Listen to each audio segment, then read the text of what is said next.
ప్రభు పేరట అందరికీ వందనాలు. సామెతల గ్రంథ ధ్యానము.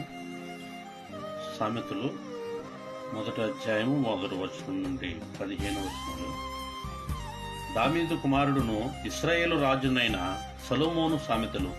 జ్ఞానమును ఉపదేశమును అభ్యసించుటకును, వివేక సల్లాపములను గ్రహించుటకును, నీతి న్యాయ యథార్థతలను అనుసరించుట యందు బుద్ధి కుశలత ఇచ్చు ఉపదేశమునందుటకును, జ్ఞానము లేని వారికి బుద్ధి కలిగించుటకును, యవనులకు తెలివియు వివేచనయు పుట్టించుటకును తగిన సామెతలు.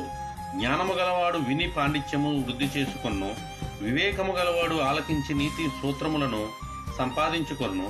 వీటి చేత సామెతలను భావచూచక విషయములను, జ్ఞానుల మాటలను, వారు చెప్పిన గూఢవాక్యములను జనులు గ్రహించుదురు. యెహోవా యందు భయభక్తులు కలిగి ఉండుట తెలివికి మూలము. మూర్ఖుల జ్ఞానమును ఉపదేశమును తిరస్కరించుదురు. నా కుమారు